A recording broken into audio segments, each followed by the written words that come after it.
Il y a une complexité chez nous. Elle a toujours été présente, mais là, je pense qu'elle est exacerbée. Elle est exacerbée par, je suis maman, je fais des courses, par le prix de la nourriture déjà. Le vivre simplement là-bas, ça devient compliqué. Avec le Covid, j'ai l'impression qu'il y a beaucoup de sociétés, de petites PME, de personnes qui étaient en indépendant qui ont fermé boutique. Il y a un bassin d'emploi qui peut être très riche et peut être développé différemment. J'ai l'impression qu'on nous laisse depuis plus de 30 ans, voire 40 ans, voire depuis la départementalisation.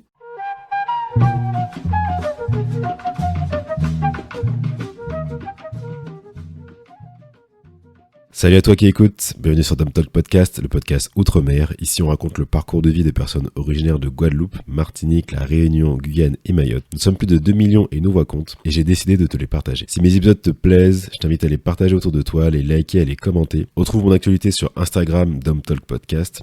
Je te laisse avec l'épisode du jour. Bonjour chers auditeurs et auditrices, aujourd'hui je reçois à mon micro Catherine Moza-Saulnier qui nous vient de la Guadeloupe. Alors Catherine, tu as 53 ans, tu veux nous parler de ton roman Transport de cases à Prescottville. Comment vas-tu Catherine ? Ça va bien, bonjour à tous. Je suis très heureuse d'être là aujourd'hui et de partager avec vous mon expérience, mon histoire aussi, et puis mon roman Transport de cases à Prescottville. Super, ça fait plaisir. Alors on va en parler. Avant de parler du livre, on va parler un peu de toi. D'accord. Pour mieux apprendre à te connaître. Donc j'ai un petit quiz à te proposer. Dis-moi, est-ce que tu préfères les acras de morue ou le boudin ? Les deux. Les deux. Je suis gourmande, moi. Je suis gourmande, les deux. Ok, bon, ouais, très bien. T'es plutôt courbouillon de poisson ou colombo de poulet ? Non, mais tu veux me tuer, Nicolas. Moi, j'aime les deux. Il faut faire un choix. Tu peux pas répondre les deux. Ce sont des repas de chez nous. Alors, sincèrement, je préfère le courbouillon de poisson parce que ma maman le cuisinait très bien, parce que c'est facile à faire, parce que j'ai un petit garçon, enfin, j'ai un grand garçon maintenant qui aime bien. Et que, bon, on aime bien aussi le... On préfère le poisson que la viande. Hein. On est des îles, on préfère le poisson que la viande. Ok, très bien. Et t'es plutôt plage ou rivière ? Je préfère la plage. Ah, je préfère la mer. Ah, ça, oui. Pourtant, chez nous, il y a de très belles rivières, la rivière aux écrevisses, etc., etc. Mais je préfère la plage. Ah, j'aime la mer. Ça, c'est très compliqué quand on habite la métropole, l'Hexagone, de ne pas être près de la mer, surtout quand on est sur l'Île-de-France et en banlieue parisienne. D'être loin de la mer, moi, ça, c'est quelque chose c'est compliqué. Hein. Ouais, ça te manque ? Ah, beaucoup. Beaucoup. Est-ce que parfois tu vas en Normandie ou dans le sud pour te voir sur la côte ? On y va souvent, la Bretagne, oui, beaucoup. Mais en même temps, je dis toujours à mon mari ou à mon fils, c'est pas la mer comme chez moi. Et oui, forcément. Il se moque un peu de moi, mais c'est pas la mer comme chez moi. Non, je suis désolée, la mer de chez moi est une mer particulière, belle, envoûtante, chaude déjà aussi, surtout. Donc voilà. Non, mais je comprends tout à fait. Enfin, c'est vrai que moi, quand j'ai fait mes études à La Rochelle et que je voyais la mer un peu beige, j'étais là, mais c'est quoi votre truc là ? Parce que mais bon, après, je juge pas, mais c'est vrai que c'est pas du tout la même chose, c'est pas comparable. Et, ouais, quand tu vois les gros galets, alors que nous c'est des plages de sable fin, c'est pas la même chose. Bon, après. Moi, je me rappelle, mon mari m'avait amené à Dieppe, il m'a dit c'est formidable. J'ai dit ouais, mais bon.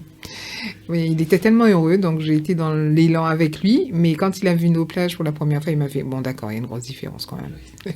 Quand je te dis Guadeloupe, c'est quoi les premiers mots qui te viennent à l'esprit ? Soleil, nature, courbouillon de poisson. Okay, oui. Et mes parents, mes grands-parents, beaucoup de souvenirs d'enfance.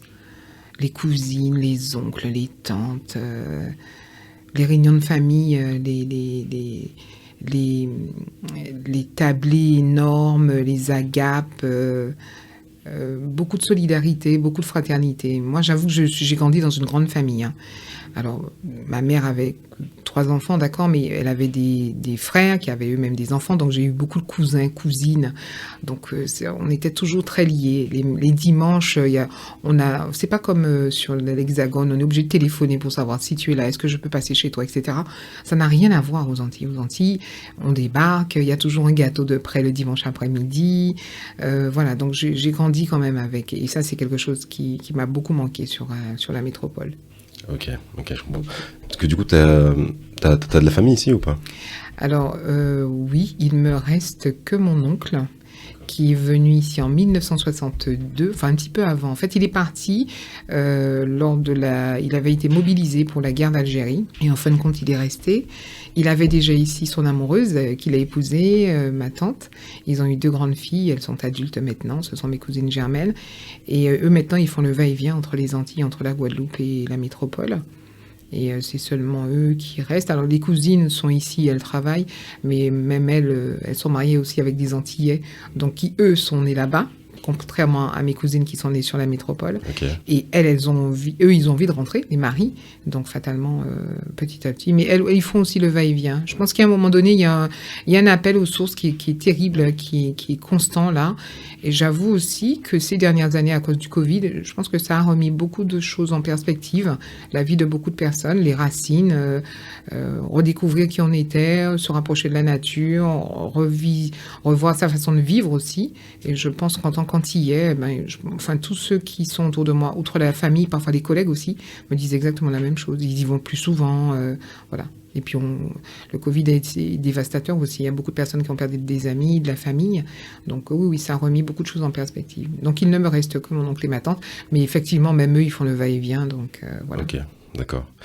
Est-ce que toi, tu as cet appel du retour aux sources ? Il est terrible. Oui. Il est terrible.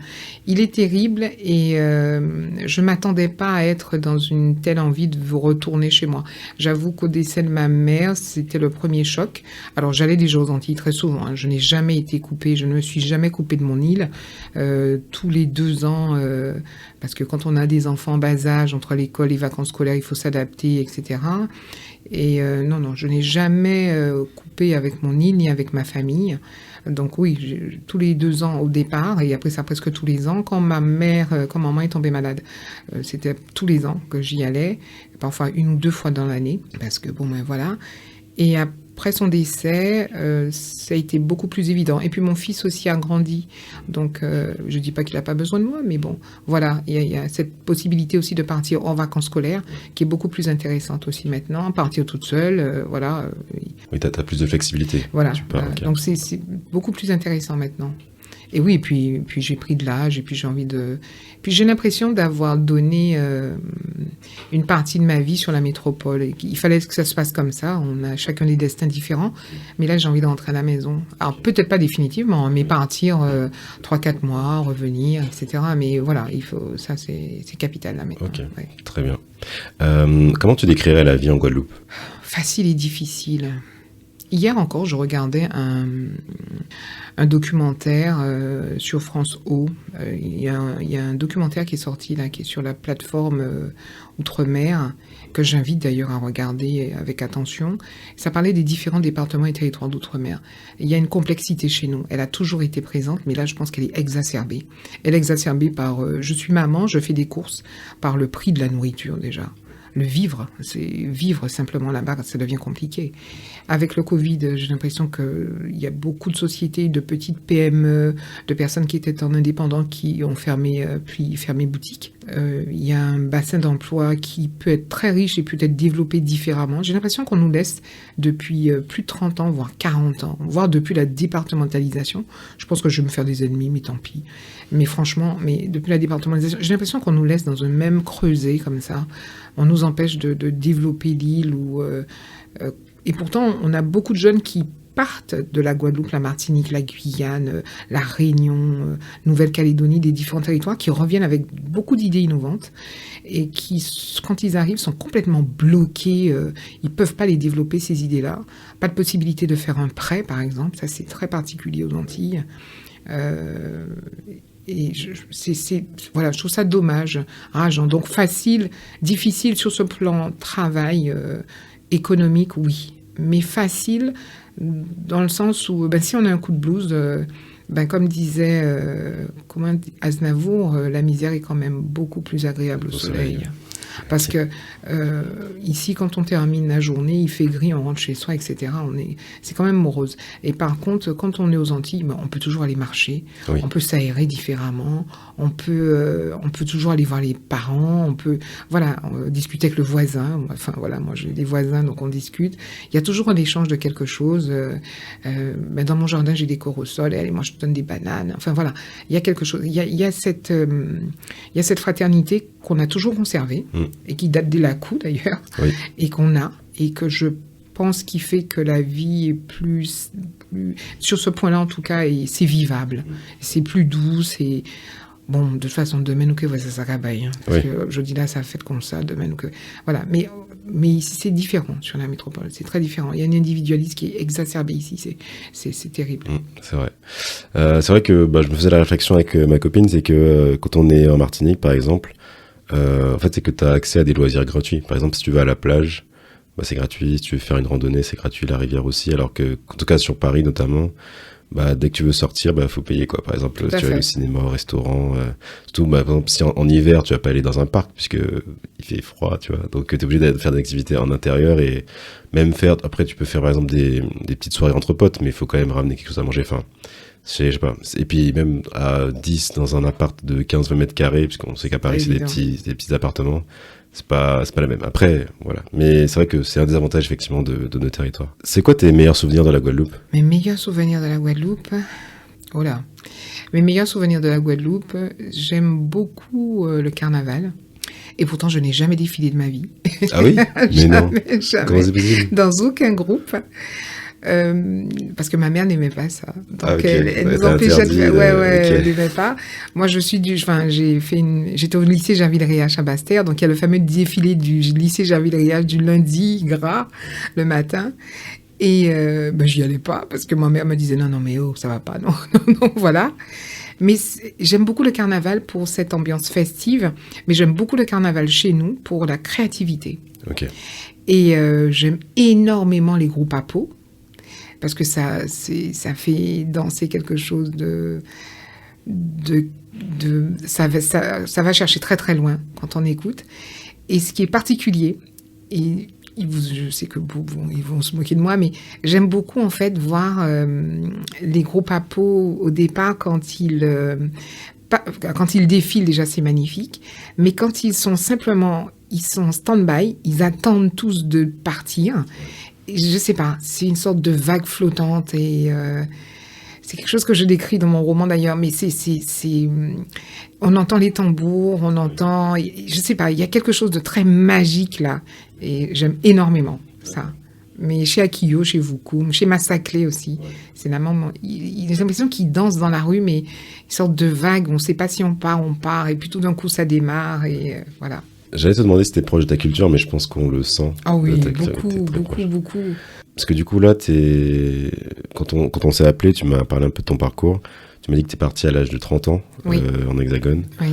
Pourquoi t'as dû partir? Parce que t'as vécu, t'es né, t'as grandi en Guadeloupe et t'es parti à l'âge de 30 ans pour l'Hexagone. Pourquoi t'as dû partir? Parce que je trouvais pas à travailler. Ouais, d'accord. J'avais fait du droit immobilier, c'était ma formation initiale au CNAM, au Conservatoire national des arts et métiers en cours du soir.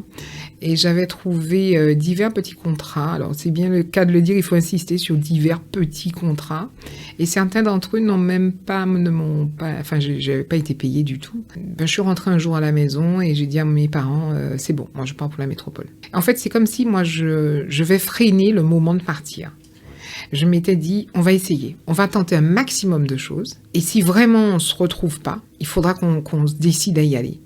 Donc voilà. Donc je suis rentrée, il y avait une cousine qui était venue en vacances, qui travaillait sur la métropole qui était ici depuis 1953, sur l'Hexagone, et j'ai été la voir, on a discuté longuement, et elle a été voir mon père, elle a dit, écoute, je pars avec Catherine, et si au bout de 6 mois ça marche pas, je prends moi-même mon argent et je te la renvoie. Okay. Donc, mais au bout d'1 mois et demi arrivé ici, je travaillais déjà, c'était incroyable. Et après, après la vie fait, on change de société, mais on s'insère, on fait des formations aussi. Et puis on s'insère, et puis voilà. Okay. Donc vraiment, c'est parce que je ne trouvais pas à travailler. Et à un moment donné, en tant que femme, on se dit, on construit notre vie comment aussi. Ouais. Parce que tu travaillais dans quel domaine? Enfin, tu cherchais dans quel domaine? Dans l'immobilier, Ok. dans le droit immobilier. Ok. Et je faisais de la veille pour les marchés publics. Et ce qui est marrant, c'est que même au niveau des municipalités, c'était compliqué. Ouais, parce qu'ils recherchaient, c'était un domaine tout nouveau. Hein. Les Antilles ont une structure. Alors, bien que nous faisons partie de la France, nous sommes français, donc les lois s'appliquent aussi dans nos départements. Mais au niveau de tout ce qui était urbaniste, etc., c'est à partir des années, fin des années 60, début des années, milieu des années 70, je dirais que juridiquement, les choses ont commencé vraiment à s'implanter, que ce soit pour une personne qui avait une maison individuelle ou pour quelqu'un qui souhaitait rénover sa case, on va dire ça comme ça. Et sur le plan juridique, de façon, pour les marchés publics, pour tout ça, etc., oui, ça commençait tout juste. Et certaines municipalités n'étaient pas forcément au fait. Hein. C'est Mounamela, donc tu as le marché. Oui, on s'arrangeait comme ça. Quoi. Et ça, tu coupes pas. Ah ça, non, si on me pose des trucs. Mais c'est vrai, c'était comme ça, je l'avoue. J'espère en tout cas qu'aujourd'hui que non. Et enfin, je pense que toujours. Mais enfin, c'est le mieux disant normalement dans un marché public. Hein. Mais voilà, c'était compliqué. Donc, je me suis retrouvée avec beaucoup de PME en BTP qui venaient vers moi pour me demander de faire de la veille pour eux, mais qui ne payaient pas. Pour eux, c'était un vulgaire service. Et c'était quelque chose qui pourrait être développé. Hein. Il y a des sociétés, en tout cas sur l'Hexagone, qui font de la veille marché public pour plein de sociétés et dans plein de domaines. Donc l'idée était bonne. Mais bon, ça n'a pas suivi. Donc, ils signaient des contrats, ils ne me payaient pas. Donc, moi, à la longue, je me suis dit, c'est bon, pas possible. C'est pas possible, on peut pas avancer. D'accord. Comment tu l'as vécu, c'était arrivé en Hexagone? Bien, très très bien. Moi, j'étais contente parce que je me suis dit, je suis de nature plutôt optimiste, hein. Pessimiste parfois, désespérée tout le temps. Nous sommes des femmes, hein. Je suis une femme. Hein. Mais je suis de nature plutôt optimiste. Je me dis que ça ira et il faut avancer. Quand je suis arrivée, je me suis dit, Catherine, écoutez, là, tout est à faire, vas-y, fonce. Et si c'est pas le don, tu trouves pas à travailler dans le domaine où tu as appris, c'est pas grave. Tu as une capacité d'adaptation. Une fois, j'avais dit à un de mes responsables qui me prenait un peu de haut, on va pas parler de racisme tout de suite, mais qui me prenait un peu de haut, et je lui ai dit, il m'avait carrément lancé, de toutes les façons, on peut vite vous briser. Ah oui, non, mais moi j'ai tout eu. Attends. On peut vite vous briser. Si, j'ai eu ça aussi. Et je lui avais répondu, ça va être compliqué, parce que j'ai fait 8000 km pour travailler. Ouais, ça va être compliqué. Bah oui. Il m'avait regardé de façon ahurie. Il croyait que j'étais née en métropole. Ouais. Et après, je pense qu'il s'est renseigné. Et je lui ai dit simplement ça. Et je lui ai dit, non, j'ai fait 8000 km. Ça va être compliqué. J'ai traversé un océan, monsieur. Je lui avais dit 8000 km. Mais ça, c'est quelque chose que souvent je me répète, en tout cas que je dis à mes amis, c'est que quelque chose qu'il faut pas oublier, c'est que on a quitté notre terre, nos familles.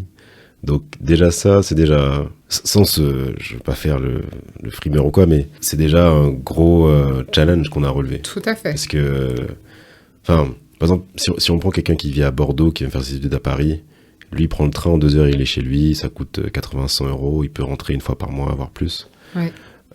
Nous, bon déjà, quand on voit par exemple les prix actuels des billets d'avion, c'est très compliqué, voire impossible.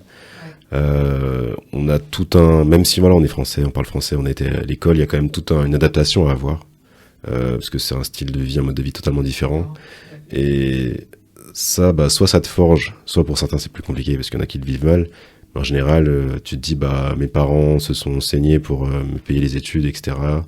Il faut que j'y arrive, quoi. Donc ça fait quelque chose que ça te renforce, quoi. T'étais en contact avec la communauté antillaise quand t'es arrivé ici ou pas? Pas forcément, parce que j'avais une tante qui était, une grande cousine plutôt qui m'hébergeait, qui était assez casanière, qui avait déjà un certain âge aussi, hein. Elle avait déjà plus de 50 ans quand elle m'hébergeait pendant quelques mois, qui ne sortait pas plus que ça. Pourtant on a visité plein de choses, hein, les musées avec elle, franchement j'étais pas, mais non, elle n'était pas forcément en communication avec la communauté antillaise. Elle avait de très bons amis, je pense, qui étaient arrivés. Alors, leur génération, déjà, quand ils sont arrivés sur la métropole, c'était déjà autre chose. Hein. Elle a quand même pris le bateau pour arriver ici au Havre. Enfin bref, on a vu, il y avait la série à la télé, on a même montré comment ça se passait avec le Bubidome, etc. Donc, c'était déjà autre chose. Il y avait bien cette solidarité, elle connaissait du monde, mais il y avait plus... je pense que certains avaient déjà fait le choix de retourner sur les Antilles, dans leur département, etc., d'origine. Et puis, non, j'étais pas... Comme je ne connaissais personne, et pourtant j'avais des amis qui étaient venus dès le départ après le bac faire leurs études ici, mais on n'a pas gardé de grandes relations. Et puis je suis quelqu'un de plutôt casanière, hein, tu sais... Enfin, comme je dis souvent, chez moi, les gens sont très surpris quand ils me connaissent un peu. Mais comme chez moi, il y avait tout. Quand j'étais au pays, il y avait des tantes, il y avait des cousines, il y avait tout. Il y avait un clan de plus de 100 personnes. Donc, quand t'es dans ton clan, t'es bien. Tu fais des zouks, t'es entre cousines, enfin cousin, cousine. T'as quelques amis qui viennent, bien sûr, mais voilà. Donc, quand je suis arrivée en métropole, c'est ce qui m'a manqué. Mais de là à vouloir m'insérer dans un groupe, enfin dans le groupe, ben, pas vraiment. Et puis, je savais pas trop comment faire. Et comme j'étais partie sur un objectif, trouver à travailler, voir comment je me construis. Parce que quand t'as 30 ans, t'as pas 20 ans.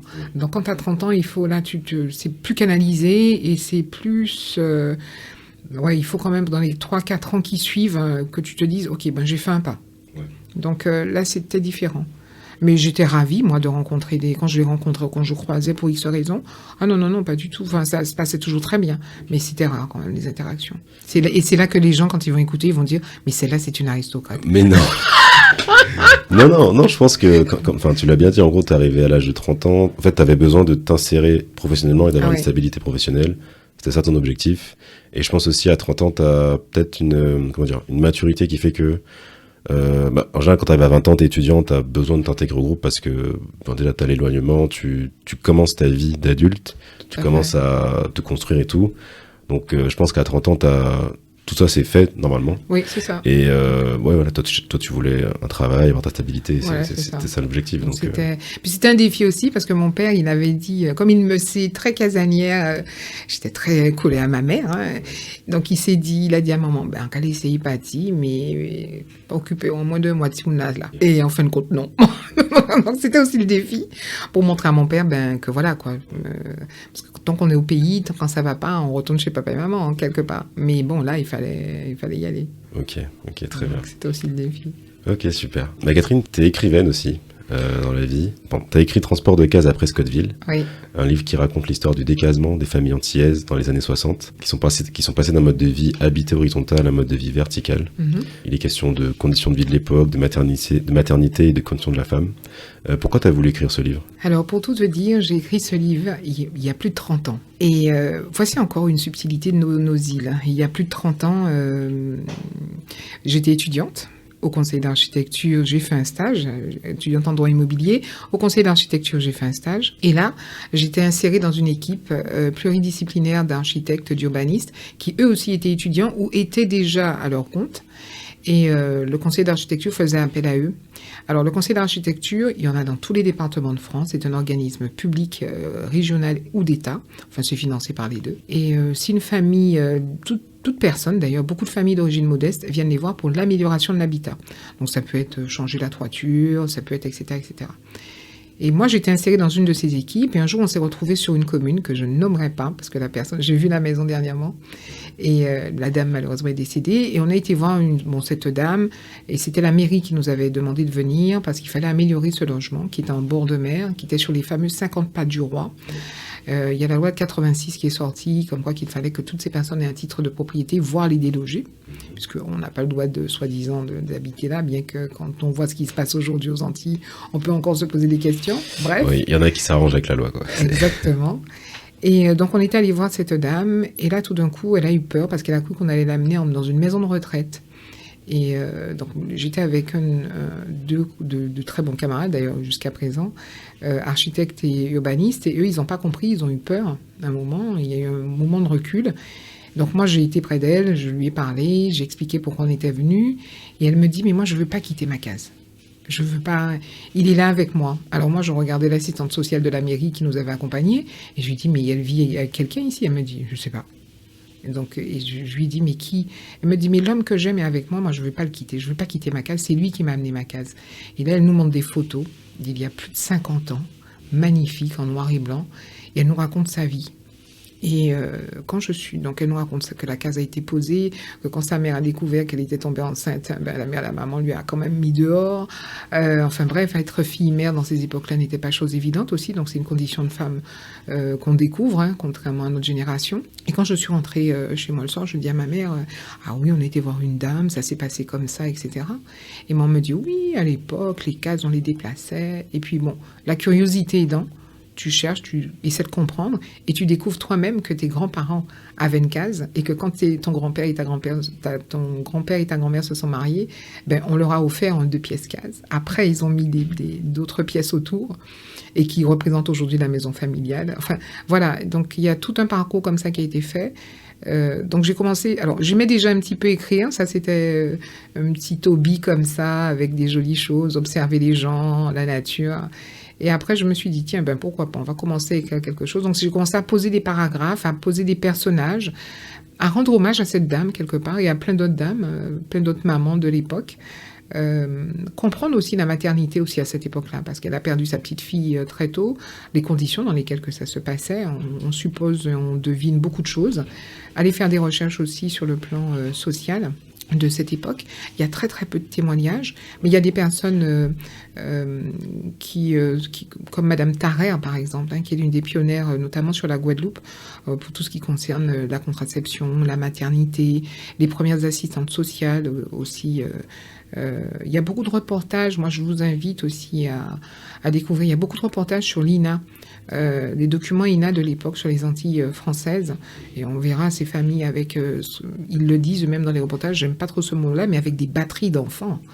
Et les conditions de vie étaient quand même assez terribles. Donc voilà, donc l'histoire en tout cas, le socle de l'histoire est parti de là.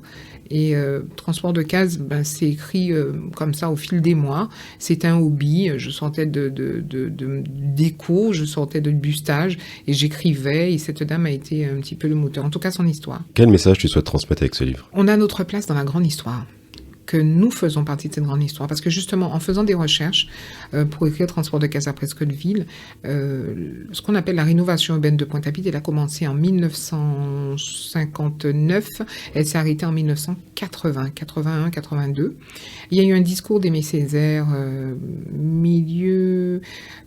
fin des années 60, parce que le général de Gaulle était venu aux Antilles françaises en 66, 67, je crois. Mais il faut vraiment que je regarde. Mais enfin, il y a eu ce fameux discours un petit peu avant d'Aimé Césaire et qui disait mais vous développez la métropole, mais vos compatriotes antillais vivent dans des cases au sol terreux.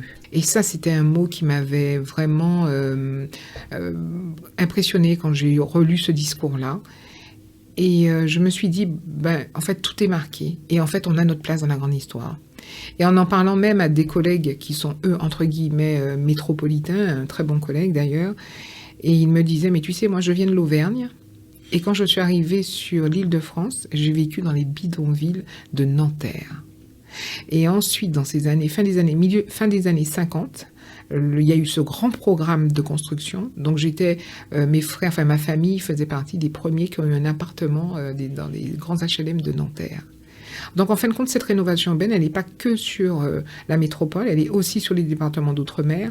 Et puis après, ce que j'ai voulu aussi dans le roman, c'est parler c'est prendre une famille, en tout cas, et voir sa transition, sa mutation aussi, sur le plan social, sur le plan du tempérament. Comment ces personnes aussi aux Antilles ont vécu ça.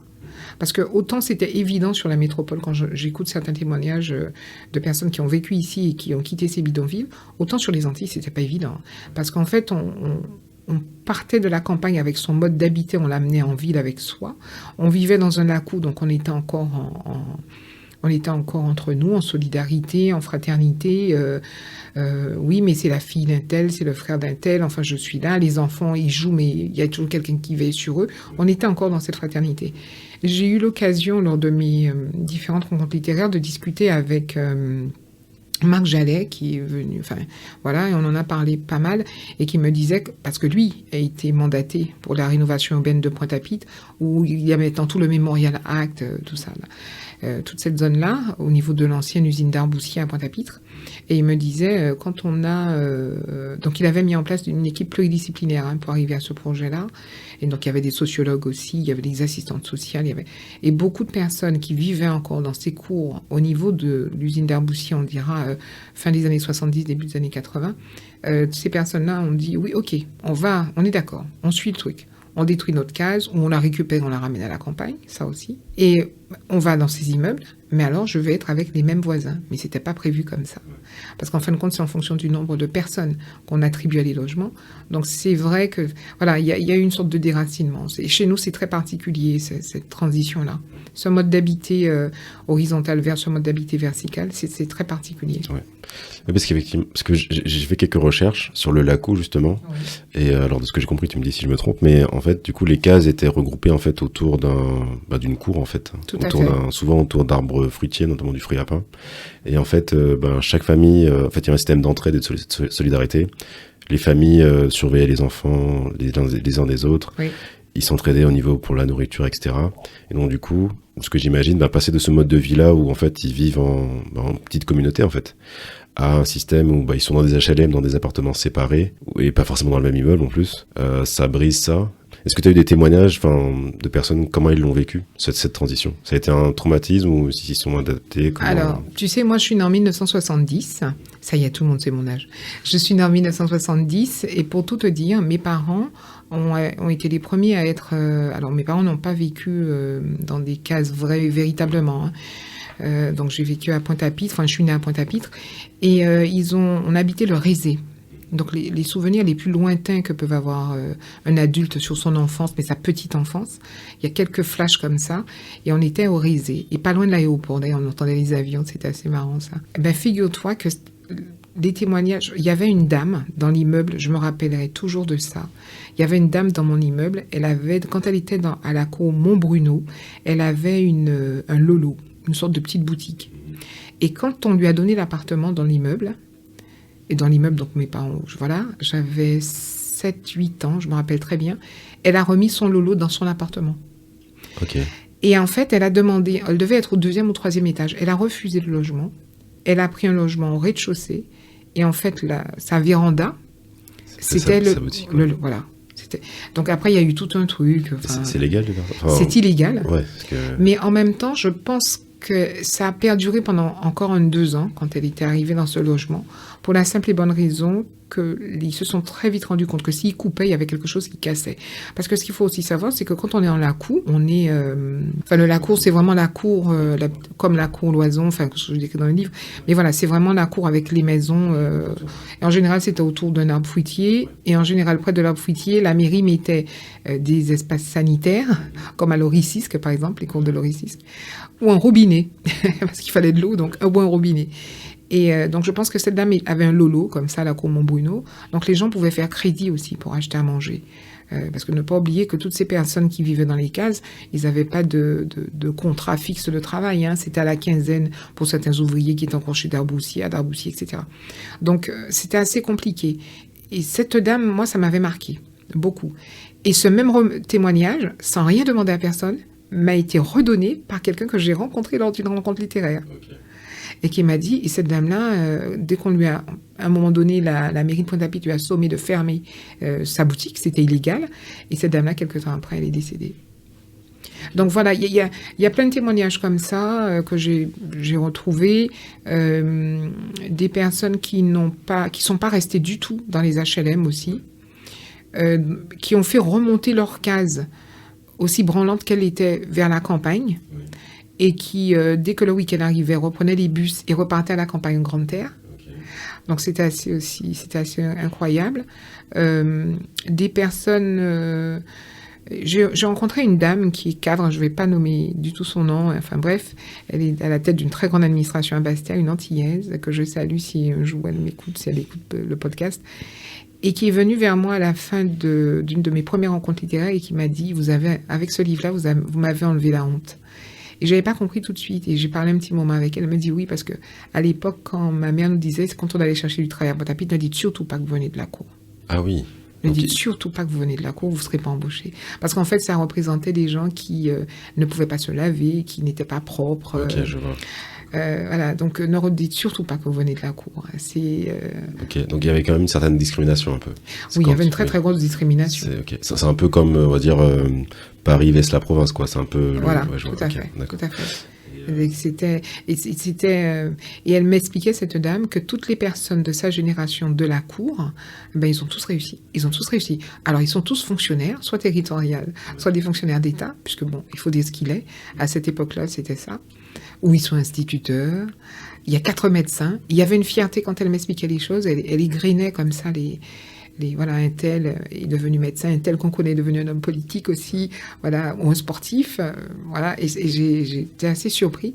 Et toutes ces personnes, en fait, qui sont connues, sont des personnes qui viennent des Lacous. Donc je me dis que notre histoire, elle a une place, mais très importante dans la grande histoire. Elle fait ce que nous sommes aujourd'hui.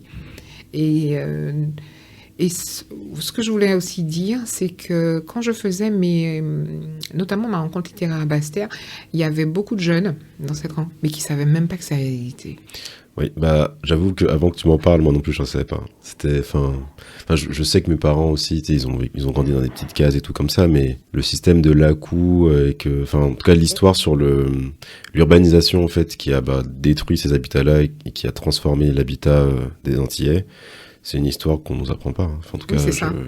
Pas du tout. C'est ça. Ouais. Et puis, il faut pas oublier non plus que nous sommes un monde d'oralité sur les Antilles françaises. Enfin, les Antilles en général, les départements d'outre-mer en général. Ouais. Nous sommes... c'est de l'oralité et que cette oralité, il faut quand même la mettre sur papier ou en film ou en documentaire. J'ai eu l'occasion, avec la sortie du livre, de participer à l'émission Moon Bocaz avec Marvel. Et ce jour-là, sur son plateau, il y avait beaucoup de personnes. Et tout ce qu'elle disait, c'était des puits de souvenirs de leur enfance, comment on vivait. Il y a une dame qui était présente, qui était assez âgée, et qui a vécu sur l'île de Marie-Galante. Et elle m'expliquait qu'ils vivaient ils montaient sur l'île de Marie-Galante à la quinzaine avec son père, qui était coupeur de canne. Et ils vivaient en fait dans des cases à golettes. Donc vraiment des riens, quoi. C'est quoi des cases à golettes ? Alors les cases à golettes, c'est des cases avec des bouts de bois qu'on entrelace, enfin des tiges très fines qu'on entrelace comme ça. Et on peut mettre de la boue, exactement comme on voit dans certains documentaires sur l'Afrique. Et ça aussi, c'est... D'ailleurs, il y a je crois que c'est... je me rappelle plus. Il y a une rénovation qui a été faite et maintenant, je crois que c'est la maison... c'est une maison départementale ou communale, en tout cas, qui se trouve à Grand-Bourg de Marie-Galante. Et toute la première façade est faite comme si c'était une case de golettes. Ok. Donc c'est... Voilà, on est dans le patrimoine il faut en parler. Et puis comme ça, savoir d'où on vient nous permet aussi d'avancer. Tout à fait, c'est sûr. Parce que du coup, t'as dit que cette histoire, elle s'est un peu perdue parce que notre culture est très orale. Est-ce que tu penses aussi que, en tout cas, les gens qui ont grandi dans le Lacou, il y avait une certaine honte, du coup, ils ont gardé ça pour eux et c'est pas une histoire qu'ils racontaient forcément. Oui, ça c'est vrai, tu as entièrement raison. Mais c'est pareil pour le Bibidome. Oui. Il y en a beaucoup aussi qui sont arrivés en France. Beaucoup d'Antillais sont arrivés grâce au Bibidome sur la métropole. On n'en parle pas parce que c'est une époque qui était compliquée. Pareil aussi pour le Lacou. On n'en parle pas parce que... Mais je pense que cette honte-là, c'est notre génération qui doit maintenant dire, non, il n'y a pas de honte à être pauvre, à être modeste, à dénigrer ou à oublier d'où l'on vient. Je suis sortie de là, donc je suis capable d'aller jusque-là. Et ça permettra, je pense, à notre génération qui ont d'autres choses à affronter, à se dire, mais ils sont sortis de plus loin que nous, nos parents. Donc on est capable d'aller encore plus loin qu'eux. Donc, et ça serait toutes nos fiertés, enfin, qu'on ait nos parents aux Antilles. Donc ça serait une grande fierté. Donc non, je pense pas qu'il faut avoir honte de ce qu'on est. Il y a beaucoup de personnes très célèbres aujourd'hui qui n'étaient des riens. Au départ de l'interview, on parlait d'Aznavour, voilà. Il disait qu'il était pauvre, il n'avait rien. Ils ont traversé presque toute l'Europe pour arriver en France avec sa famille. Voilà, il savait jouer du piano, ça l'a sauvé. Et pourtant, on sait quel homme qu'il est devenu. Donc, mais il n'y a pas que lui, parce qu'on a dit Aznavour au départ, mais voilà, il y a plein d'autres. Non, je pense qu'il ne faut pas avoir honte de ce qu'on est. Bon, au contraire, le défi est là. à dire, ben voilà. Et puis je pense que si nos parents avaient eu déjà plus de moyens, à cette époque-là, ils auraient fait mieux. Mais je trouve que c'est déjà pas mal. C'est déjà pas mal. Mais déjà le fait d'être arrivé aux Antilles et sortir de la cale du bateau était déjà un véritable défi. Donc après, nous, là, on est vernis. Hein, il faut que je dise les choses. Hein. Oui, on a toutes les opportunités devant nous et c'est Ben juste à nous de voilà, les saisir et de les faire il y a des fructifier. fois, tous les films sur l'esclavage, tout ce que j'ai déjà lu, il y a Amistad dernièrement qui est encore repassé à la télé. Enfin, on se rend compte qu'on est sorti loin quand même. Hein. C'est les plus forts qui sont arrivés aux Antilles, hein, il ne faut pas se leurrer non plus. Hein. Donc toute la descendance qu'il y a derrière, on a une marge hein, et on peut encore aller plus loin. Alors il y aura toujours des obstacles, ça c'est sûr, mais bon, il faut continuer, quoi. Quand tu m'as contacté par mail, tu m'as dit que ce roman, tu l'avais écrit il y a 26 ans. Oui. Pourquoi ça t'a pris autant de temps pour le sortir? Alors tu sais, quand tu es jeune et que tu écris un roman, tu penses que tu peux le sortir tout de suite et que ça va être d'une évidence.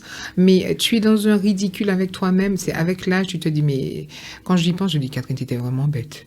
Mais bon, après, il y a 26 ans, Faut je pas l'ai dire ça, écrit. faut pas dire ça. Bah, c'est quand même. Non, Mais tu es dans une illusion, tu te dis, ouais, tu vas claquer des doigts, ça va le faire. Il y a une réalité qu'il y a aux Antilles qu'il n'y avait pas. Il n'y avait pas de maison d'édition aux Antilles à l'époque. Maintenant, il y en a. C'est très différent. Donc, on peut proposer, on peut avancer. Maintenant, on peut sortir son livre, on peut s'auto-éditer. Ce qu'on ne pouvait pas faire à l'époque, ou si on le faisait, c'était des sommes mirobolantes et sur quelle structure, sur quelle forme. Ça peut sembler, je vais passer vraiment pour le dinosaure, mais à mon époque, quand j'ai écrit le livre, il n'y avait pas Internet.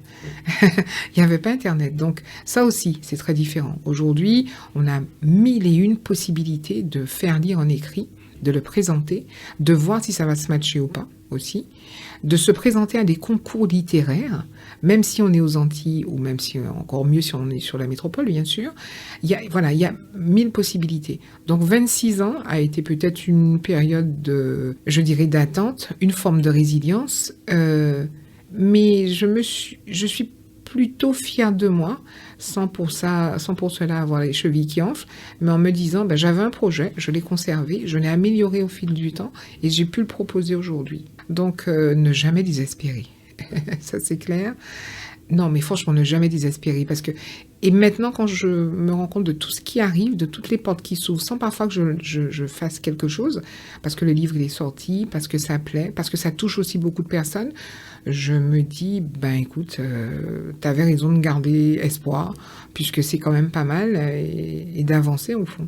Et puis je me suis dit à un moment donné, si c'est que celui-là que tu écris, au moins tu aurais été jusqu'au bout de l'affaire. Donc, pas de regret. Non, très bien. Tu peux être fier de toi pour ça. Merci. Comment ça s'est passé? Comment t'as fait pour l'éditer, du coup? Alors moi, j'ai participé en 2019 à un concours littéraire chez Mazarine et Fayard Éditions. J'ai été finaliste de finaliste, mais c'est pas moi qui ai gagné. Bon, c'est pas grave, c'est la vie. Il n'y a pas de hasard dans la vie, hein. Je suis croyante et il n'y a pas de hasard dans la vie. Donc ça s'est passé comme ça. Et ensuite, le Covid est arrivé. Donc tout a été en stand-by.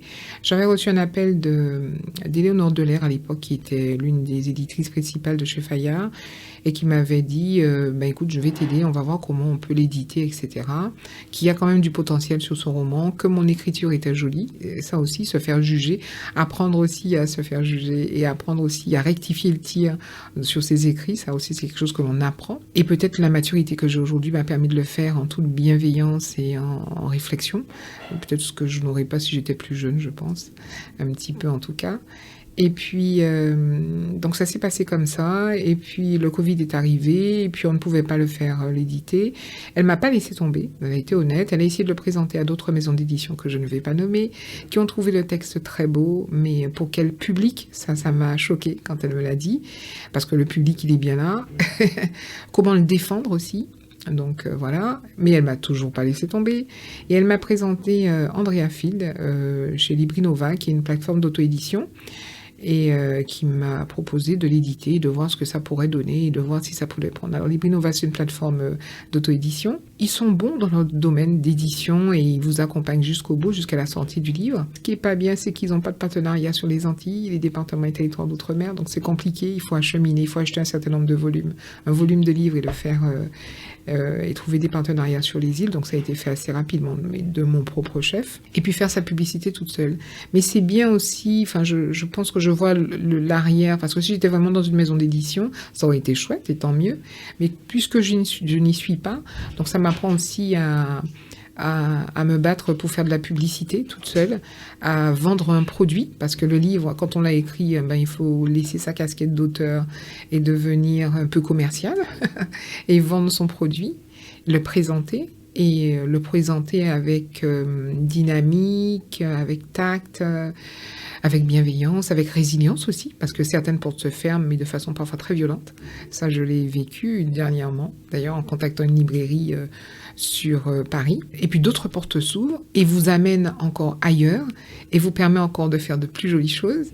Donc, comme notre rencontre aujourd'hui, par exemple. Donc, je regrette rien. Donc, j'ai écrit un deuxième roman qui est actuellement... là, je suis encore en train de peaufiner les choses. Qui va s'appeler peut-être Tombolo, mais qui va même presque s'appeler Tombolo, parce que ça va raconter des choses intéressantes aussi. On va encore parler des Antilles. Faudra que tu l'envoies à quel âge pour... Non, j'ai dit... L'âge. Ah, mais non, je suis lancée, là, c'est bon. Non, j'ai dit, il faudra que tu l'envoies à quel âge? Je sais pas si...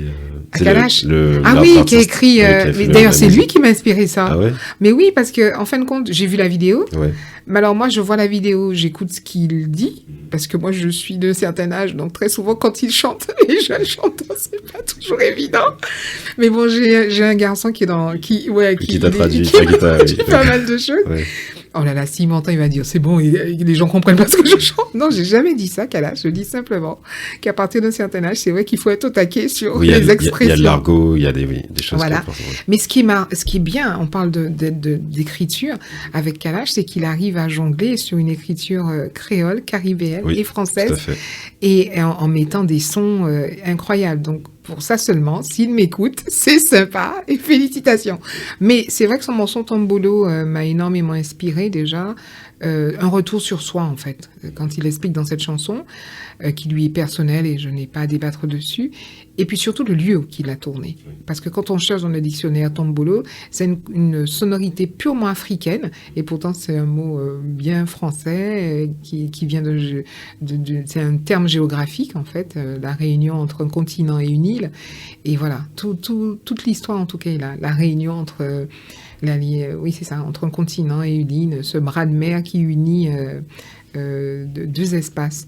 Et on va dire que le prochain roman, ça va être une sorte de retour au pays natal pour un jeune qui est né sur la métropole, qui connaît pas forcément les Antilles et qui va faire ce chemin-là. Je vais pas en dire trop parce qu'on est vraiment en train de travailler dessus déjà avec quelques personnes bien posées sur les corrections pour ne pas faire les mêmes erreurs que sur le premier roman. Mais voilà, enfin, qu'est-ce que je peux dire pour ce roman-là? Je suis partie aussi d'un proverbe africain qui dit qu'il faut un village entier pour élever un enfant. Oui. Voilà, donc on va... Mais écoute, on va se revoir et puis on va en reparler. Oui, bien sûr, avec plaisir. Dès que ça sort, tu m'appelles et on fait ça, avec plaisir. Et du coup, tout à l'heure, tu parlais du fait d'être passé de la casquette d'écrivaine à commerciale. Est-ce que t'aimes bien être... porteuse de ton propre produit, en tout cas en faire la promotion, comment tu le vis ça? Eh ben tu sais quelque chose, Nicolas. Au départ ou à un moment donné dans l'interview quand on parlait, je t'ai dit que je suis croyante et qu'il n'y a pas de hasard. Oui.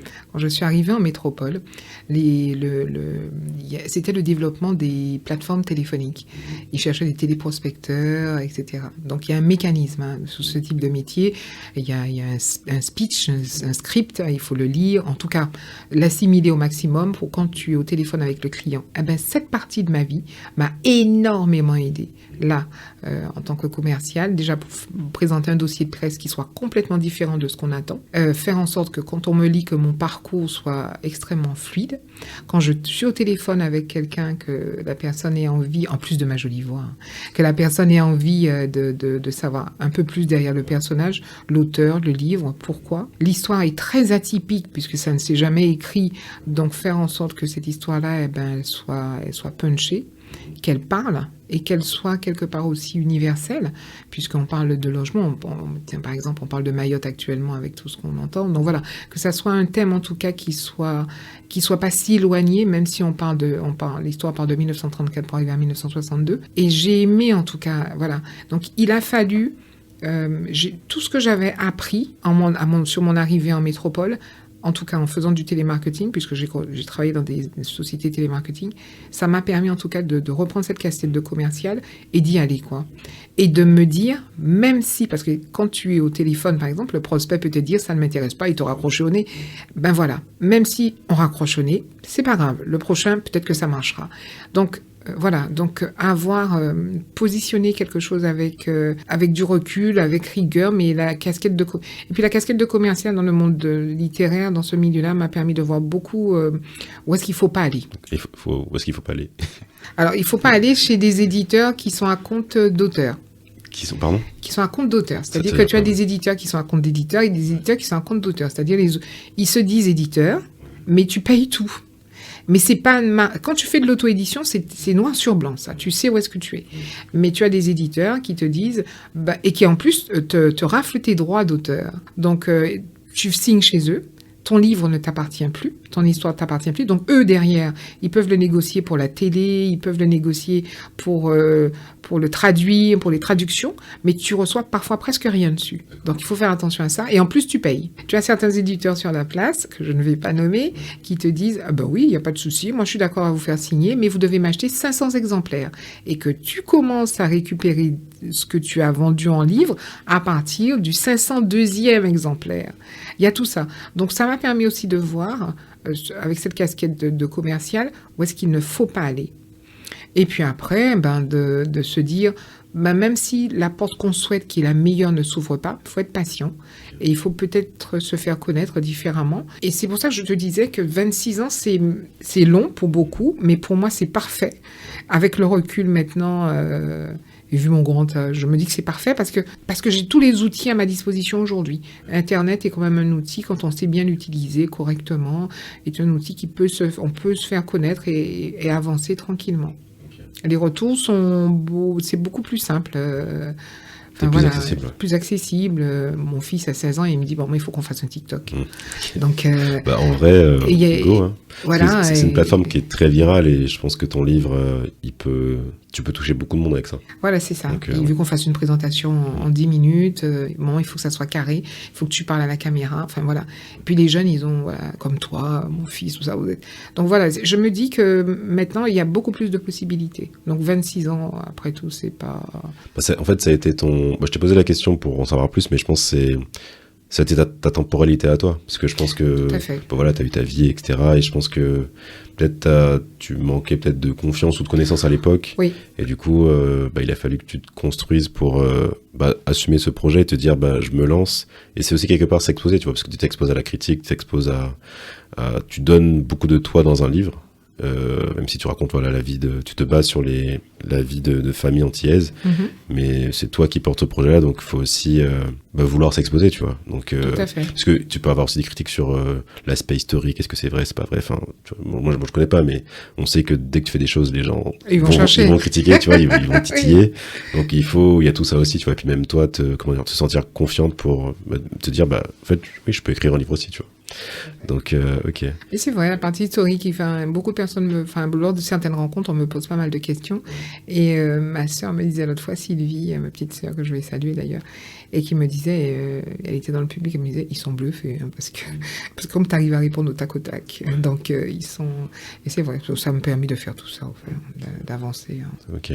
Du coup, ton livre, il est disponible où, là, si on veut l'acheter? Alors, si vous voulez l'acheter, mon livre est disponible à la Fnac, sur commande, précommande. Mais ça, je vais parler d'un petit truc après, c'est pas grave. Mais à la Fnac, Amazon et sur 200 points de librairie sur toute la France. Donc, il faut passer commande en disant simplement le nom du livre et vous l'avez dans les 3-4 jours après. Ok, super. Il est disponible dans les territoires en Martinique, Guadeloupe, Guyane? Alors, en Guadeloupe, oui. Martinique, bientôt. Guyane, pas encore. L'île de la Réunion, pas encore. Et c'est pour ça que je disais que Librinova, malheureusement, n'a pas certains partenariats avec quelques librairies sur les territoires et départements d'outre-mer, même sur des petits volumes. Alors, ce qui me fait rire avec Librinova, ils vont m'en vouloir, mais bon, ils ont des partenariats avec une librairie au Japon. Ok. Et je me suis rendu compte qu'en me connectant sur cette librairie, qu'il y avait des commentaires. Mais non, sérieux? Oui. Il y avait peut-être une ou deux personnes qui ont dû acheter le livre. Oui, c'est vrai que... Et qui ont bien aimé. Donc, qui ont laissé un petit commentaire. Ouais. C'est très sympa. En japonais, il a fallu que j'en traduise quand même, parce que je ne comprenais pas. Je ne sais pas lire le japonais. Parce que du coup, ils le traduisent en japonais là-bas, du coup. Pas du tout, Non, il est en français, ce livre. Voilà, donc je suppose qu'il y a des Français ou des Japonais qui savent dire... Ou tu sais, bon, il y a des maisons francophones un peu partout, donc tu vois... Et je me dis, mais il n'y a pas de partenariat sur mon département. Au départ, j'ai un petit peu haussé le ton avec eux, parce que je leur ai dit, département français d'outre-mer, il n'y a rien, et vous avez un partenariat avec une librairie au Japon. Mais je connais personne au Japon. Et en même temps, j'ai rigolé, et ma sœur me disait, mais t'inquiète pas, on sait jamais, ça va prendre chez nous, t'inquiète pas. Mais c'est bon, t'as déjà un pied au Japon. Enfin, mais les quelques connaissances que j'ai, ça me taquinait beaucoup là-dessus d'ailleurs. tu vas me dire si tu peux le faire ou pas. Est-ce que tu peux démarcher des librairies sur place et leur vendre le livre? Oh, d'accord. Oui, tout à fait. C'est ce que j'ai fait avec Cultura, et je salue d'ailleurs Sabrina Ramsamy, l'une des responsables livres chez Cultura Guadeloupe, à Destrédan. Je l'ai appelée, on a discuté, j'ai parlé de mon projet et tout, et elle m'a dit, et elle était la première tout de suite à me dire, tu peux m'envoyer une vingtaine d'exemplaires, est-ce que on met en place une dédicace? Et le jour de cette dédicace, j'ai vendu les 20 en fait. Ça c'est le bouche à oreille, etc. Ça a très très bien fonctionné. Il y aura une nouvelle dédicace le 3 juin prochain, d'ailleurs, la veille de la fête des mères. Et il y a une surprise si vous venez acheter un livre, parce que comme le lendemain c'est la fête des mères, il y a plein de jolies choses que j'ai préparées, des petites choses à la main, parce que l'héroïne du livre, c'est Fils, elle est couturière. Donc j'ai préparé beaucoup de petites choses, très simples, mais qui, si le livre est à offrir à maman, par exemple, voilà. Donc ouais, c'est... où est-ce qu'on peut retrouver ton actualité, si on veut suivre l'actualité du livre, tes dédicaces, savoir où tu... Alors, j'ai un compte Instagram, ça y est, je me lance, j'ai un compte Instagram. Super. C'est @Moueza, Moueza, _du6, c'est Catherine. Ok, super. Écoutez, les auditeurs, allez vous abonner, suivre l'actualité de Catherine. Et voilà, si vous voulez lire le livre, rejoignez-la en séance de dédicace. Si. Et puis n'hésitez pas, même. Il y a des extraits, je crois que les 30 premières pages sont disponibles sur Google. Donc n'hésitez pas à les lire, n'hésitez pas à me laisser un commentaire, n'hésitez pas à me contacter si vous souhaitez. Et si vous êtes une librairie, moi je suis partante, on peut faire une dédicace chez vous. Et quelque chose de très joli, on peut faire ce qu'on appelle un café créole littéraire. C'est quoi un café créole littéraire? Moi, j'aime bien proposer, c'est notre côté généreux des choses. Et j'ai toujours du café maison, du café créole à la maison. Donc, je propose quelques librairies qui vont déjà contacter, un café créole. Donc, j'amène le café. Alors, on est en France, ça sera avec des chouquettes. Mais bon. Mais voilà, et puis autour du livre, discuter. Et puis, je travaille sur ce livre-là avec, en tout cas, tout ce qui est la promotion, avec une très bonne amie que beaucoup de personnes connaissent, qui s'appelle Cynthia Fibel. Je vous invite à aller voir sur Internet son actualité. Et puis elle a créé un documentaire aussi qui s'appelle Elle se livre, CELIVRE. Et elle interroge beaucoup de femmes sur leur activité, voilà. Et Cynthia, en faisant la plus grande rencontre littéraire que j'ai fait actuellement sur la Guadeloupe, m'avait dit, écoute, il faut qu'on trouve aussi des petits films de l'époque, en 8 mm. Donc on a essayé en tout cas de faire quelque chose de sympathique. Donc chaque fois que je fais une dédicace, ce petit montage qui doit durer 2-3 minutes, qui est avec des films de l'INA de l'époque qui ont été créés, passés par Guadeloupe la Première notamment, on peut le voir, on pourra aussi le voir. On va essayer de le mettre sur le compte Instagram. J'avoue que le compte Instagram, là, il est un peu en stand-by parce qu'il y a tellement de choses autour. Il y a ta rencontre, j'enregistre bientôt à la première page l'émission littéraire qui est sur la plateforme des Outre-mer. Donc il y a beaucoup d'actualités autour de moi, mais c'est vrai que le compte Instagram, il n'est pas vraiment à jour parce que tout se bouscule et il faut aller vite. Mais voilà, on peut aller sur en tout cas le site, le compte Instagram. Catherine, là, ça fait plus de 20 ans que tu vis en Hexagone. Oui. Comment tu vis l'éloignement avec la Guadeloupe? Je peux pas dire qu'il y a un véritable éloignement. Je peux pas dire ça parce que hier ou avant-hier, j'ai mangé des ignames. Ok. Donc, je peux pas dire. En tout cas, l'éloignement physique, en tout cas. Physique, c'est compliqué. Enfin, peut-être parce que j'ai un certain âge aujourd'hui, c'est plus compliqué qu'au départ. C'est plus compliqué parce que j'ai envie de rentrer. Mais le gros déclic même, ça a été le décès de ma mère. Parce que là, à partir du moment parce que tant qu'on est sur l'Hexagone, quand on retourne au pays, on sait qu'on a encore toute la structure. Tout ce qu'on a connu quand on est parti, elle est encore là. La famille, et même dans ma famille, j'ai perdu du monde. Des grandes tantes sont parties, etc.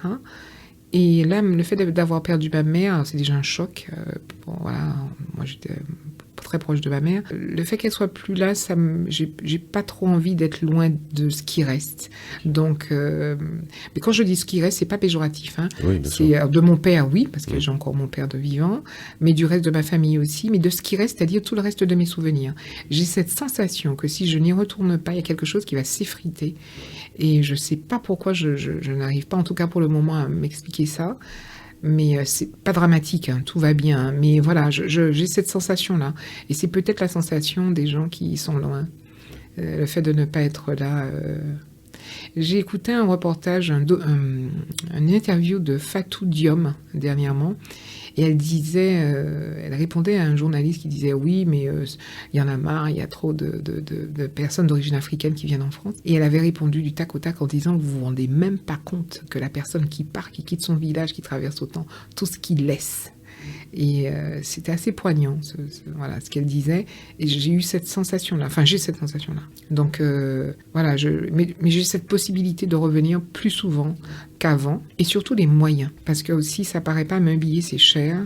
Alors, le fait d'avoir peut-être déjà construit cette partie vie-travail ici, ça me permet aujourd'hui de pouvoir partir un peu plus souvent. Tout à l'heure, tu m'as dit que tu souhaiterais pas forcément rentrer définitivement. Plutôt du 3-4 mois. Quand est-ce que tu penses pouvoir faire ça ? Je commence déjà à le faire. Tu commences déjà à le faire, ok. Je commence déjà à le faire. Alors, pas sur un temps aussi, dans 3-4 mois, mais par exemple, rien que cette année, rien qu'avec le livre, d'ailleurs, je suis partie, par exemple, je repars à la fin du mois de mai, là, ça me fait déjà ma 3e fois que je repars, et je repartirai peut-être en décembre. On repart déjà pendant les grandes vacances. Je repartirai peut-être en décembre, passer Noël un petit peu avec mon père, notamment. Si j'ai assez de sous, bon, voilà comment ça s'organise. Mais voilà, je pars déjà beaucoup plus souvent. Ça, c'est déjà quelque chose d'acté et de possible. Et puis, bon, on va attendre encore. Et puis, moi, je croyais que la loi retraite n'allait pas passer. Non, je rigole. Mais voilà, mais à la retraite aussi, c'est quelque chose que j'envisage de façon, oui, plus pérenne. Et puis, même dans 1 ou 2 ans, alors ne pas laisser tomber mon boulot, puisque je travaille, hein, je travaille dans une administration, mais voir comment les livres, enfin, continuer à écrire, voir si ce que j'écris plaît toujours, et avoir cette possibilité de m'échapper un peu de l'Île-de-France, de l'Hexagone pendant 2-3 mois, aller écrire au pays aussi, dans un univers qui me plaît et qui serait plus près aussi des recherches que j'ai envie de faire quand j'écris, notamment au niveau des archives départementales. Ouais. Mais, Est-ce que t'as plus de facilité à écrire quand t'es en Guadeloupe que quand t'es en Île-de-France ? En termes d'inspiration, tu vois, t'es peut-être dans un environnement qui t'aide plus ou peu importe. Au-delà de juste l'accès en termes de ressources. Je peux écrire n'importe où. Okay. Je peux écrire n'importe où. Je peux écrire n'importe où. Dès que je suis près des gens que j'aime, après moi j'écris. Je peux écrire. Moi je me rappelle quand j'ai commencé à écrire le roman. Enfin, pas commencé à écrire le roman, mais quand j'étais en métropole, quand j'ai commencé à peaufiner pour me présenter Mathis était plus jeune et il était avec son papa et j'avais dit à mon mari arrêtez de faire du bruit là. J'essayais de me concentrer sur quelque chose qui j'avais mis en action quelques jours avant et je vois Mathis qui passe parce qu'il allait dans la cuisine, j'étais dans la salle à manger et tout doucement je lui dis mais pourquoi tu vas petit pas? Il m'a dit parce que papa a dit que tu écris. Il lui-même parlait très doucement. Je lui dis mais et puis après je l'ai vu recourir dans la chambre avec le gâteau qu'il avait pris et puis je l'entends qui dit à son père non mais maman a dit qu'on pouvait faire du bruit hein. Donc non, moi je peux écrire dès que j'ai des gens que j'aime autour de moi, enfin ça va, je suis pas s'il faut m'isoler, il y aura toujours de l'espace quelque part pour m'isoler, pour pouvoir me concentrer sur quelque chose, voilà, sur une modulation à avoir, un rythme à prendre, etc. Mais je peux écrire là-bas, je peux écrire ici. D'accord, ok, très bien. T'as parlé de ton fils qui est adolescent maintenant. Du coup, il est né, il a grandi ici, enfin en Hexagone. Comment tu lui transmets cette partie guadeloupéenne, de cette culture guadeloupéenne? Alors, tu vas rigoler, Nicolas, mais quand on le voit, on dirait un Antillais. D'accord, super. Même s'il est métis. Et lui-même, quand on lui dit « tu viens d'où ?» il dit qu'il vient de la Guadeloupe. D'accord. Mais il est né ici. Hein. Quand il nous a dit ça l'autre fois, et son père et moi, on l'a regardé, on a dit « que tu veux boire ?» Il a dit « mais c'est vrai, enfin, c'est vrai, quand on me regarde, on voit que c'est un Antillais, je suis un Antillais, maman. » Je lui ai toujours transmis. En fait, la première fois que je suis partie aux Antilles avec Mathis, il avait 5 mois.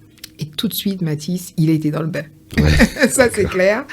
De façon figurée et de façon propre aussi. Oui, les deux. Il était dans le bain. Okay. Et on a cru, tu sais, il y a des enfants qui, même s'ils sont bébés, tu sens que ça va être un peu compliqué.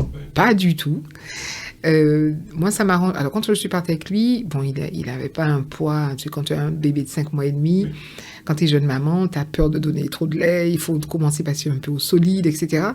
Et quand je suis arrivée, ma mère a pris les choses en main. Les bananes écrasées, avec du poisson. Et après, quand je veux retourner sur la métropole, il voulait plus de lait. Donc, tu vois, il avait pris du poids. Et le pédiatre m'avait dit, mais vous êtes allé où, là, avec lui? Il était tout doré, il aimait la mer. Alors, quand il a découvert une autre mer, c'était pas... Et là, il aime beaucoup, beaucoup les Antilles. Donc, il est très... Il est antillais, il comprend pas toujours. Il comprend quand je l'enguirlande un peu en créole, parce que la chambre n'est pas rangée, par exemple. Il comprend quand sa chambre n'est pas rangée et que ça passe en mode créole, c'est que bon, il faut s'activer. Donc voilà. Mais il est très antillais, il aime bien manger antillais. Alors, il n'est pas très zouk, c'est pas son truc, mais comme tous les jeunes, il préfère Kalash que le zouk, enfin que le cassave, voilà, des choses comme ça.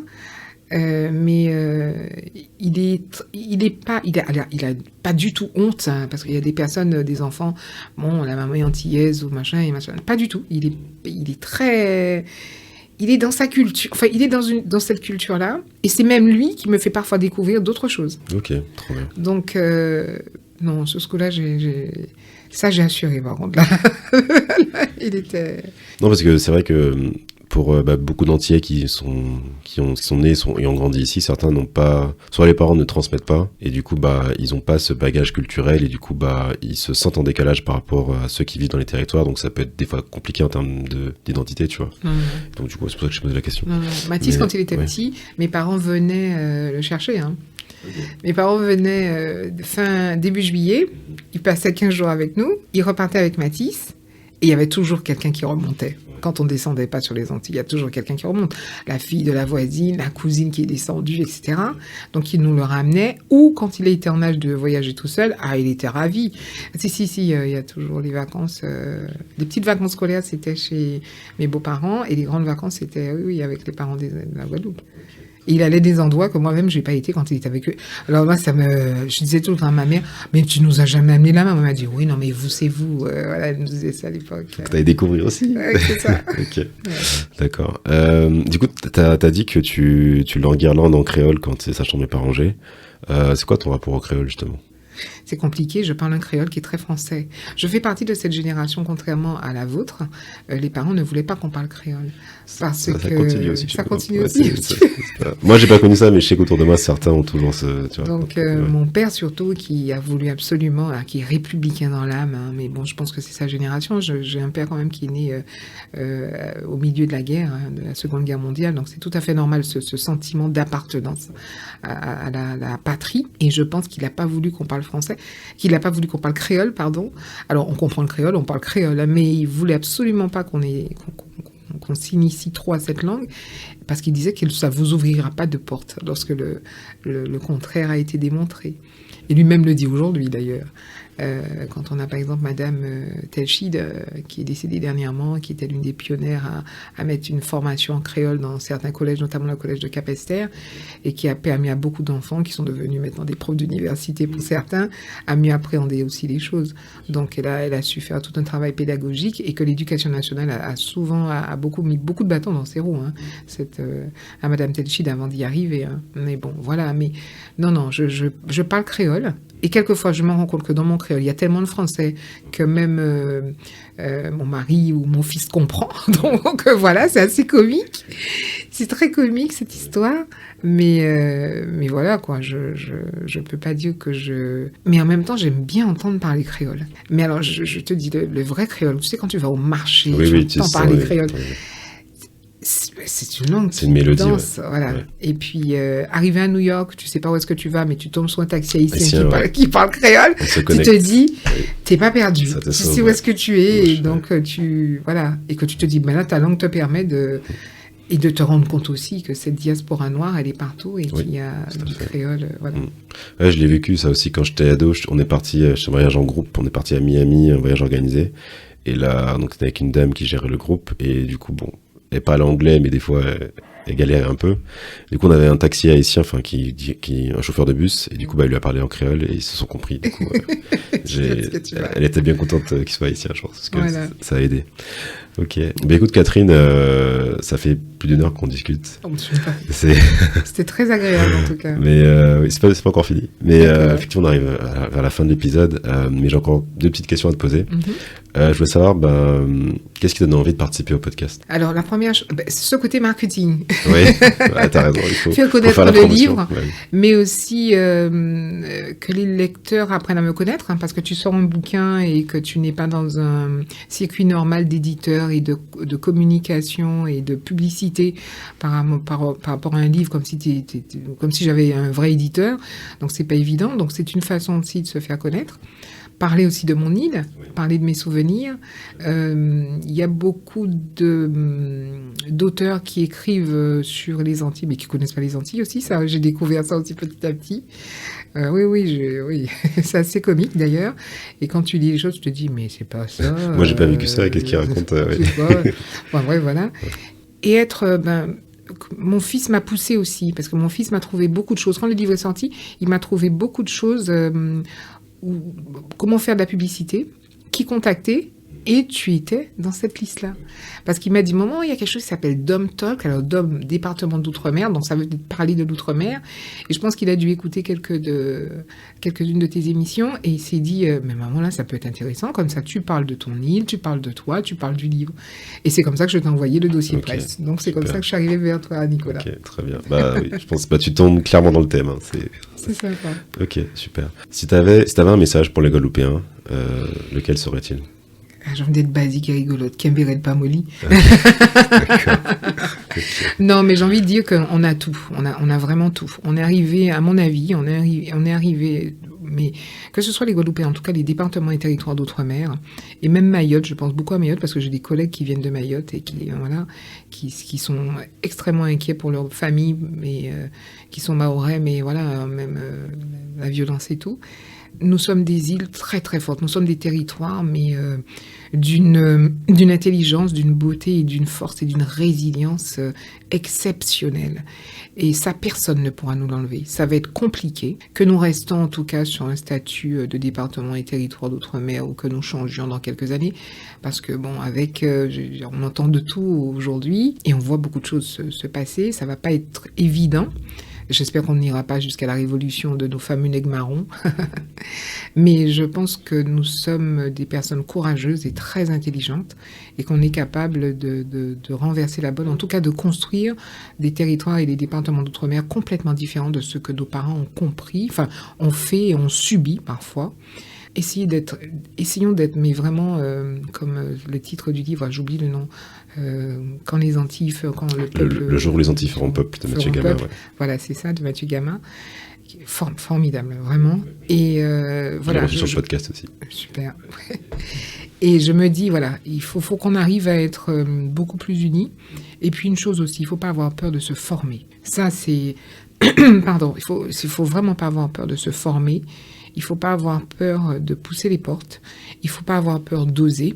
Et puis, il ne faut pas se dire « Ah, mais j'ai pas réussi mon bac, alors c'est fini. » Ou « J'ai pas réussi ma thèse ou mon master et c'est fini. » Il y a 1000 possibilités aujourd'hui, ce que je n'avais pas, moi, il y a 15-20 ans en arrière.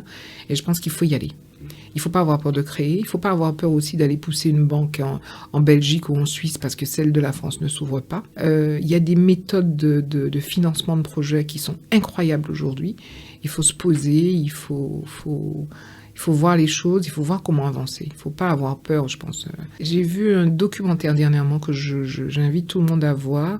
Ce sont différents jeunes des départements et territoires d'outre-mer qui ont créé des projets. Et je pense à une jeune femme, je ne connais pas son nom, je suis vraiment désolée, mais elle est guyanaise. Et à partir de plantes, elle a créé toute une gamme de produits de beauté. Et elle a tout sur place. Je crois qu'elle a un doctorat en biochimie, quelque chose comme ça. Et elle a participé dernièrement à des masterclass sur la métropole, à un concours même. Elle a même gagné une somme d'argent pour encore développer son activité sur la Guyane. Et ça commence à prendre de plus en plus d'ampleur. Donc voilà, on a tout. On a tout. Donc il faut pas avoir peur de se former. C'est surtout ça. Non, je te rejoins totalement aussi sur le sujet de la formation, parce que je pense que, en tout cas, moi je l'ai vécu quand j'ai fini mon école de commerce et que j'ai commencé à travailler. Je trouvais que je stagnais. Enfin, j'ai travaillé 2-3 ans et tout. Et je me suis dit, ça va être ça pendant 40 ans. Et en fait, ça m'a donné envie de me replonger dans les livres, Voilà. de maîtriser, d'apprendre, par exemple, à faire du montage vidéo, etc., à lancer le podcast. En tout cas, faire d'autres choses pour stimuler en tout cas mon intellect, parce que le travail pour le travail, c'était un peu limité. Donc voilà, donc je pense que c'est aussi c'est un beau message aussi de se dire que en fait surtout dans le monde actuel qui va très vite, il y a de nouvelles technologies qui apparaissent Tout à fait. tous les jours. Maintenant il y a l'IA, etc. Si on veut pouvoir, ce qu'on dit, c'est, je crois que en tout cas l'espèce qui dure le plus, c'est celle qui s'adapte. Donc il faut apprendre à s'adapter. Ça passe aussi par la formation, je pense. Donc voilà. En tout cas, chers auditeurs, je vous remercie d'avoir écouté cet épisode. Je vous invite à aller lire le livre de Catherine Moïsa-Saulnier, Transport de cases à Prescottville. Allez lire ce livre, en tout cas, qui parle de notre histoire, qui parle de ce changement de mode de vie horizontal au mode de vie vertical et des conséquences que ça a eu sur les familles antillaises. Je te remercie d'avoir écouté cet épisode. Retrouve le podcast sur Instagram, DomTalk Podcast. Il est disponible sur toutes les plateformes d'écoute, Spotify, Deezer, YouTube, Apple Podcast et SoundCloud. Je te dis à bientôt pour un prochain épisode. Peace, Foss et un lot de soleil.